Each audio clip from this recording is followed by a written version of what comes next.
what do you think was the main takeaway from yesterday's powwow? Was it the fact that the offensive coordinator talked about identity? Was it the fact that the special teams coordinator talked about Velus Jones Jr., or is there larger issues afoot, like whether or not the wide receivers are all available?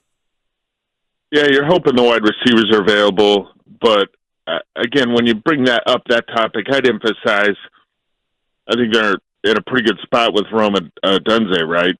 Knowing that it's not a serious or long-term injury, maybe not even like a multi-week thing. So dodging a bullet there with him is really big. And then I thought about this yesterday when I was talking to Chris Beatty, the wide receivers coach. You know, it's a sort of a nagging heel injury for Keenan Allen, which you want to have cleared up and is going to require, rest. That there isn't a scope for this or a magic pill or anything for this heel issue. But if you flipped him around and you had a really minor knee issue for Keenan Allen and a heel issue that was going to be nagging for Rome, that would be a heck of a lot worse because Keenan is a tactician, is a route runner. He knows how to get open, and he probably doesn't need a ton of practice time. You can turn around and say, well, hey, he was targeted 11 times and only had 4 catches from Caleb Williams, and obviously the timing needs to be better. Absolutely. But the rookie is the one who really needs the practice time. So hopefully maybe Keenan can go Sunday. I wouldn't rule Rome out, but I'm sure they're going to err on the side of caution with him, and maybe both of them are going in the near future. Heard from Eric Washington on Thursday, the Bears defensive coordinator, talking about the Texans' run schemes, and they run the ball well, especially with Joe Mixon. Brad, I think the Bears, their adjustments in the second half made a difference. Obviously, maybe just they were playing at a higher level. Also interesting, this is a big game for Big Bill, Andrew Billings, who had a very good opener.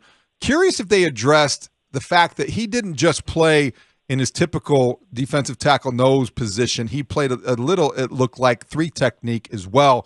Is that a subtle change? How significant is it?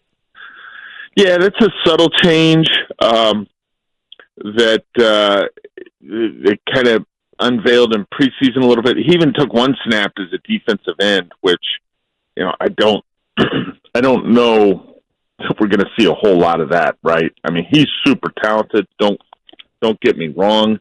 But he's not a guy that's going to necessarily bend the edge. And the Texans' run game is for real after being non-existent a year ago, right? They could not run the football in C.J. Stroud's rookie season, which is one thing that I think made Stroud's success a year ago even more impressive. Like, that was a bad running offense a year ago. I think they ranked 22nd in the National Football League in terms of 96.9 yards a game, and the yards per carry was awful. I believe they were 29th or 30th in yards per carry. So what do? They trade for Joe Mixon, and he just pounded the ball. 30 carries in the win over the Colts, and you go back and they ran the ball more than they threw it in week 1 against Indianapolis. And a year ago, the Houston Texans offense had a grand total of 5 games in which it had more rushing attempts than pass attempts, 5 of them. And there were 7 games where there were 10 pass attempts or more than carries. So they have found a way to balance out their offense. That makes Billings important. I was having this conversation with our friend Jeff Joniak the other day. If you said name the top 3 players on the roster the Bears can't afford to lose. You're going to get all sorts of different answers. Mm-hmm. I'm sure every reply is going to include the quarterback, Caleb Williams, yes, and Montez Sweat, yes, in some order. I believe you can make a legitimate case that the third guy on that list is Andrew Billings. And that's with full and total respect for the player that Jalen Johnson has become. That's for total respect for DJ Moore and what he's done. I just think Billings, what he does and what they have behind him and around him would make him third. And if you presented a list to me and he wasn't third, no problem. Because we're going to agree to disagree on a lot of topics. But if Billings isn't in your top 5, you've made a mistake. Yeah, listen, I think that's a legitimate thing to say, because I think what you said, there's nobody else like him on the roster. I don't know how you would replace him if anything happened. It is not, they're already relying on, and I don't know, is Zach Pickens, would he be a guy that would move up if you were at full strength? Hopefully he's playing this week, because Zach Pickens was he was full participant in practice this week. I think it looks like it's trending toward Pickens being able to give it a go Sunday night. What did you is Bayless on the active roster, or will he get a weekend off? Oh boy, that's going to depend on how much stuff they have for him on special teams that doesn't involve him being asked to catch the football. If they've got him in 3 phases, I could see him being active. If he's not, I could see him not dressing. Like, people sort of reacted right away to what Hightower said about Bayless yesterday. Like, I was like, well, yeah. Like, I would have. Yeah, the reaction should have been. Yeah, the reaction should have been if Hightower was like, we've got a lot of faith in Bayless. Or if it was something to that effect, right? In terms of we got a lot of faith in Bayless catching the football, then I think you have a big reaction. But saying it's unacceptable, yeah, that's the obvious reply. And Bayless knows it too, right? He's a big boy. I kind of wish, and he knows what he signed up for. Brad, I kind of wish the coach mentioned that after the game. Like, I'm just saying, I know he's proud of him. Okay, he came back from that, but I think it's also, you could just say, hey, that can't happen, but I am proud of the fact that he stayed in the game and we went to him on offense. Anything like that might have worked, Yeah, no, I think that's a fair point. And then, in terms of Shane Waldron, the offensive coordinator, talking yesterday, he talked about getting an identity. It sounded like he was sort of taking the blame for Cole Kmet not having more snaps, which wasn't necessarily a solution in itself to everything that ailed them offensively against the Titans. But, you listen to it, you read what he said, and I'm not sure there's anything real clear in there. They go out and play better, and you'll feel like, okay, they had a better week of practice, they had a sharper plan, and they executed. Nico Collins, Tank Dell, and Stephon Diggs. Then you have Tyreek Stevenson, Jalen Johnson, and Kyler Gordon. I know it's not a 3-on-3 tournament, but if you had such a thing, that would be fun to watch, and you wonder how these guys will match up at different times on Sunday, Brad. Who do you think has the edge in the Texans' passing game? The Bears' ability to stop it and match up with those receivers, or C.J. Stroud's ability to pick it apart? Oh, boy, that's a tough question. And, one of the huge factors in that equation is going to be the pass rush, right? Because the coverage works hand in hand with the pressure that your linemen and any blitzers you have are able to produce.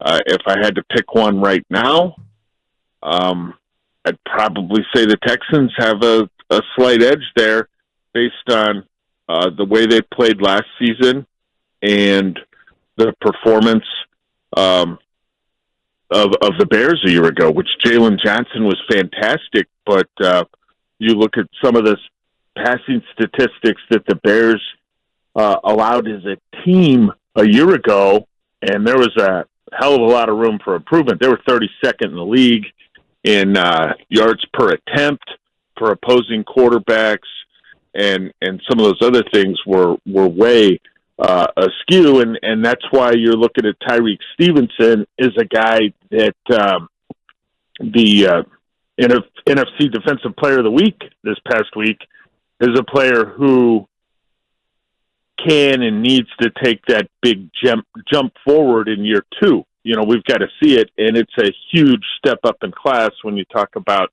defending Will Levis and the Tennessee Titans and then moving on to another AFC South team, the Houston Texans. This segment with Brad Biggs is sponsored by Estwing Professional Tools, made in the USA for 100 years, estwing.com. And I know you've got a hammer, Brad, and if you had a hammer, you'd hammer in the morning. I'm just curious, when you look at the defense and the challenge and all of the other elements that David mentioned, the receivers. So Joe Mixon versus DeAndre Swift. Is there any way that the Bears get their running game up and going? I mean, when you look at Swift and the fact that he had a 20-yard carry at the end of the game, and that kind of saved him, and he wound up with 30 yards on 10 carries, shouldn't he get 20 carries? I mean, don't they need to carry the football more? They need more plays, and maybe one of the ways to do so is to move the chains, and maybe one of the ways to do so is to run the ball. Yeah, they've got to. It's just all got to be packaged and put together better, right? Because so much of their passing game in terms of play action and bootleg is built off the running game. So it just needs to sync up better. And I think they'll have an opportunity to sustain some drives, to stay on the field, to have drives that start at their own 30 and get deep into Houston territory. And, yeah, you want to see the handoffs. I don't know if they'll get to 20 with them because they've got some other backs, but why not hope you're in a position where you're successful enough and you're staying on the field to have, 24 carries by running backs, right? Because the quarterback's probably going to have a couple runs in there. They've got some skilled guys in terms of end arounds. They hit a nice one last week for 14 yards. But just talking about handing it off to the backs, I think 24 is a nice number to get to. You've got to stay in proper down and distance, though, right? You've got to move from 1st and 10 to at least 2nd and 6. You're hoping you're in 3rd and 2 or 3rd and 1. Better than that, you get a first down every 2 plays, and you stay at a 3rd down altogether. They could accomplish some of that stuff. Yeah, I think we'll see some rushing statistics that you'll take a look at, and you'll say, hey, that makes more sense with a rookie quarterback. Brad, you look at the Bears' schedule. Certainly you could make the argument that later in the year in December, going to San Francisco probably is the toughest challenge. But this is as difficult as any, I think. When Mully and I picked the Texans, Dustin went Bears. What is your prediction for Sunday night? Whoa. Dustin picked the Bears? Yes, 1917. He's got to win in 12 games. I mean, he's got to get there. Mr. Santos is very busy. 4 field goals and a touchdown. Maybe a defensive touchdown. Yeah, well, but Dustin's got to win it. Hopefully it's an offensive touchdown, right? That would be preferred. This is a stretch where they've got almost nothing but young quarterbacks on the schedule. Will Levis in year 2 in week 1. Everybody knows C.J. Stroud's in his 2nd year. Next week they're at Indianapolis. Anthony Richardson is in his 2nd year. Essentially, he's a rookie. He barely played a year ago. Then they've got to play Matthew Stafford and he's about as good as it gets. But then they get second-year Bryce Young. Then they got to go to London, and that obviously is a more experienced player in Trevor Lawrence. But come back from London, get a bye week, and it's Washington Commanders rookie Jaden Daniels. So it's nothing but young quarterbacks pretty much on the schedule. The Bears in Sunday Night Football have not been good, guys. Not been good. They've lost 7 consecutive games on Sunday Night Football, and not a one of them's been close, really.